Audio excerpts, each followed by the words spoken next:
മലയാള സാഹിത്യത്തിൻ്റെ പെരുന്തച്ഛൻ എം.ടി. വാസുദേവൻ നായർക്ക് അന്ത്യാഞ്ജലി അർപ്പിക്കുന്ന നിമിഷങ്ങൾ. അല്പസമയത്തിനകം കോഴിക്കോട്ടെ സിതാര വീട്ടിൽ നിന്നും മൃതദേഹം മാവൂർ റോഡിലെ ശ്മശാനത്തിലേക്ക് കൊണ്ടുപോകും. അനഘ കൃഷ്ണൻ ചേരുന്നു. അനഘ, 4 മണിയോടുകൂടിയാണല്ലോ എം.ഡിയുടെ ഭൗതികദേഹം വീട്ടിൽ നിന്നും കൊണ്ടുപോകുന്നത്. പ്രമുഖർ, നിരവധി ആളുകൾ, മുഖ്യമന്ത്രി അടക്കമുള്ള ആളുകൾ, ഗോവ ഗവർണർ P.S. ശ്രീധരൻപിള്ള അടക്കമുള്ള പ്രധാനപ്പെട്ട വ്യക്തിത്വങ്ങൾ, മന്ത്രിമാർ, MP-മാർ, MLA-മാർ, അതേപോലെ തന്നെ സാഹിത്യരംഗത്ത് അറിയപ്പെടുന്നവർ, സാംസ്കാരിക മേഖലയിലെ മതപുരോഹിതർ തുടങ്ങി നിരവധി ആളുകൾ അദ്ദേഹത്തെ ഒരു നോക്ക് കാണാൻ വേണ്ടി അങ്ങോട്ടേക്ക് എത്തിയിരിക്കുന്നു. സാധാരണക്കാരായ പുസ്തകം വായിക്കുന്ന ആളുകൾ, കുട്ടികൾ, അധ്യാപകർ, അങ്ങനെ നിരവധി ആളുകൾ. അനഘ, ഇപ്പോഴും നിലവിൽ ഇനി 4 മണിയോടുകൂടിയാണ് ഈ സിതാര എന്ന വീട്ടിൽ നിന്ന് എം.ടിയുടെ ഭൗതികദേഹം ഈ മാവൂർ റോഡിലുള്ള ശ്മശാനത്തിലേക്ക് കൊണ്ടുപോവുക. അതുകൊണ്ട് തന്നെ ഇപ്പോൾ ഏറെ വൈകിയ വേളയിൽ പോലും ആളുകളുടെ ഒരു വലിയ പ്രവാഹം തന്നെയാണ് ഇപ്പോൾ അവസാനമായി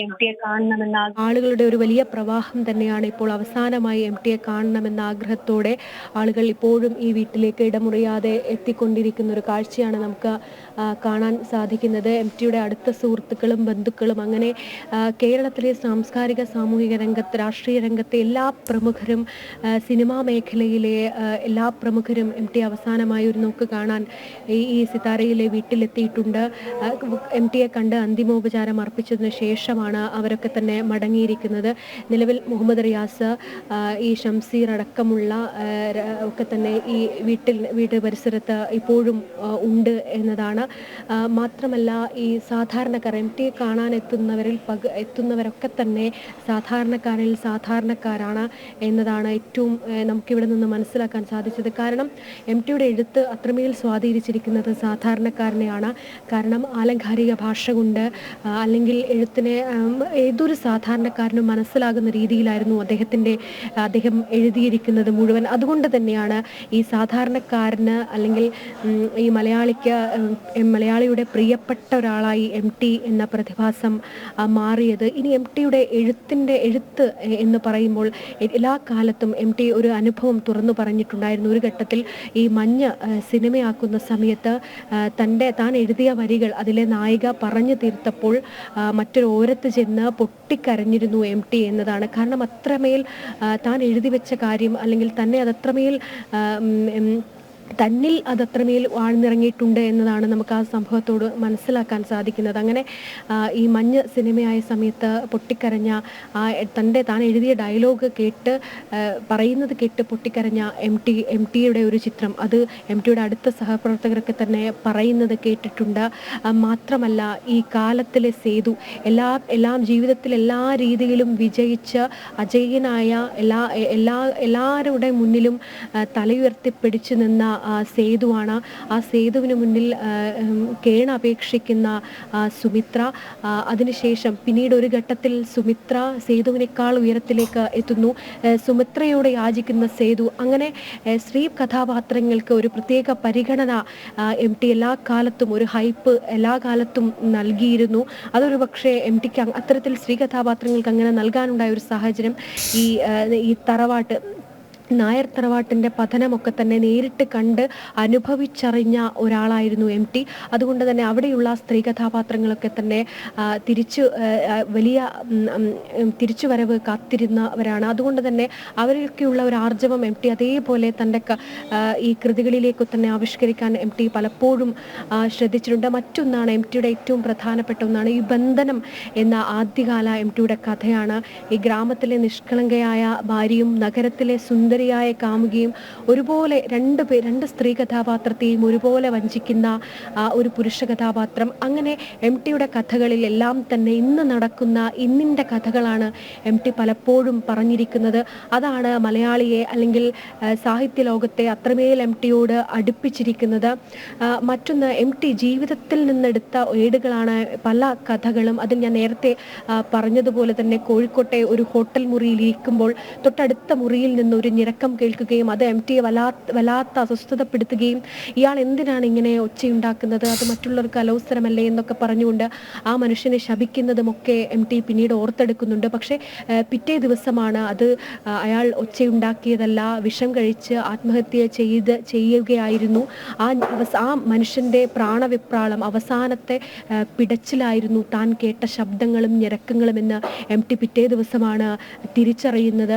പിന്നീട് ഈ സംഭവം, തൻ്റെ ജീവിതത്തിൽ നടന്ന ഈ സംഭവമാണ് എം ടി അവർ എന്ന് പറഞ്ഞുകൊണ്ട് എഴുതിയിരിക്കുന്നത്. ഇത് അതേപടി പകർത്തി ആ വേദന ഒക്കെ തന്നെ ഉൾക്കൊണ്ടുകൊണ്ട് എം ടി അവർ എന്ന കഥ രചിക്കുകയാണ്.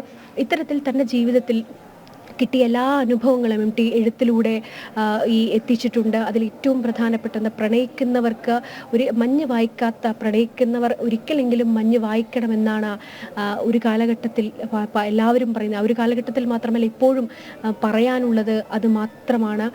ഈ ആൾക്കൂട്ടത്തിനിടയിൽ തൻ്റെ പ്രിയതമനെ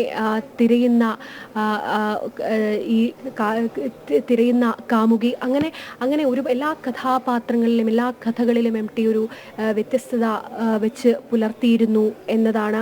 എന്തായാലും എം ടിയെ പോലൊരു അതുല്യ പ്രതിഭ ഉടലെടുത്തത് ജീവിതത്തിൻ്റെ തീക്ഷ്ണമായ അനുഭവ പാഠങ്ങളിൽ നിന്നാണ്. ഏറ്റവും സാധാരണക്കാരനായ ദാരിദ്ര്യം നിറഞ്ഞ കുടുംബം പശ്ചാത്തലം, അതിൽ 4 മക്കളിൽ ഏറ്റവും ഇളയവനായി പോയതിൻ്റെ പേരിൽ എല്ലാ രീതിയിലും തഴയപ്പെട്ട ഒരു ബാല്യകാലം, ഏറ്റവും നന്നായി പഠിക്കുമായിരുന്നിട്ട് പോലും പഠിക്കാനുള്ള ഒരു സൗകര്യവും ലഭിക്കാതിരുന്ന ഒരു കുട്ടിക്കാലം, 10ാം ക്ലാസ്സിൽ നല്ല മാർക്ക് വാങ്ങി തുടർ പഠനത്തിന് സാധിക്കാതെ ഒരു വർഷം വീട്ടിൽ ഇരിക്കേണ്ടി വന്ന ഒരവസ്ഥ, സന്തോഷം, ആ നിമിഷത്ത് താൻ കുത്തിക്കുറിച്ച വരികൾ, അതൊക്കെ തന്നെ എം ടിയെ പിന്നീട് ഈ അക്ഷരങ്ങളുടെ ലോകത്തേക്ക് കുറച്ചുകൂടി അടുപ്പിച്ചിരുന്നു. ആദ്യകാലങ്ങളിൽ കവിതയാണ് തനിക്ക് ഏറെ പ്രിയപ്പെട്ടിരുന്നതെന്നും കവിതയാണ് വായിച്ചു തുടങ്ങിയതെന്നും പറഞ്ഞ എം ടി പിന്നീട് കവിതകൾ എഴുതാതെ, കവിതയുടെ ലോകത്തേക്ക് കടക്കാതെ സാഹിത്യത്തിൻ്റെ അനന്ത സാധ്യതയിലേക്ക് കടന്നു വരുന്നതാണ് നമ്മൾ കണ്ടത്. പിന്നീട് എം ടി പാട്ട് എനിക്ക് വഴങ്ങില്ലെന്ന് പറഞ്ഞ് മാറി നിന്ന് എം ടി ഒരു സാഹചര്യത്തിൻ്റെ സമ്മർദ്ദം മൂലം ഒരു പാട്ട് എഴുതുന്നു. വളർത്തുമൃഗങ്ങൾ എന്ന സിനിമയിൽ 2 പാട്ട് എം ടി എഴുതുന്നു. തനിക്ക് ഒരു സംതൃപ്തിയില്ല എന്ന് ആ പാട്ടിനെ കുറിച്ച് എം ടി പറയുന്നു. പക്ഷെ പിന്നീട് ഗിരീഷ് പുത്തഞ്ചേരി അങ്ങ് എഴുതിയ പാട്ടിലെ വരികൾ ഏറ്റവും മനോഹരമായിരിക്കുന്നു എന്ന് നേരിട്ട് പറഞ്ഞപ്പോഴുണ്ടായ ഒരു സന്തോഷം, അപ്പോൾ മാത്രമാണ് താൻ പാട്ടും എഴുതാൻ തനിക്ക് കഴിയും എന്നൊരു ആത്മവിശ്വാസം ഉണ്ടായത് ഗിരീഷ് പുത്തഞ്ചേരി പറഞ്ഞ ആ വാക്കുകളിൽ നിന്നാണെന്ന് എം ടി ഓർത്തെടുക്കുന്നു. അങ്ങനെ എം ടിയുടെ ജീവിതം അത് ഓരോ ഏടുകളാണ്, ഓരോ അനുഭവങ്ങളാണ്. ആ അനുഭവങ്ങളൊക്കെയാണ് ഇപ്പോൾ ഇനി അല്പസമയത്തിനകം നമുക്ക് മുന്നിൽ നിന്ന് മൺമറയുന്നത്. എം ടി ഈ സിത്താരയിലെ ഈ വീട്ടിൽ, ഈ ഉമ്മറക്കോലായിൽ ഗൗരവത്തോടെ, മുഖത്ത് ചിരിയില്ലാതെ എന്തൊക്കെയോ ആലോചിച്ച കുത്തിക്കുറിക്കാൻ വലിയ കഥകൾ തയ്യാറാക്കുന്ന എം ടിയെ നമ്മൾ ഈ ഉമ്മറക്കോലായിൽ പലപ്പോഴും കണ്ടിട്ടുണ്ട്. ആ അടഞ്ഞു കിടക്കുന്ന ഗേറ്റിനുള്ളിലൂടെ, ആ ദ്വാരത്തിനുള്ളിലൂടെ എം ടിയെ ആകാംക്ഷയോടെ അത്ഭുതത്തോടെ നോക്കി വന്ന് ഒന്നും പറയാതെ മടങ്ങിപ്പോയ എം ടി ആരാധകരുണ്ട്. അവരൊക്കെ തന്നെ ഏറെ വേദനയോടെയാണ് ഈ നിമിഷത്തിൽ നിൽക്കുന്നത്. കാരണം എം ടിയുടെ ഭൗതികദേഹം അല്പസമയം മാത്രമാണ് ഈ വീട്ടിലുണ്ടാവുക. അല്പസമയത്തിനകം മൃതദേഹം മാവൂർ റോഡിലെ ശ്മശാനത്തിലേക്ക് എത്തിക്കും.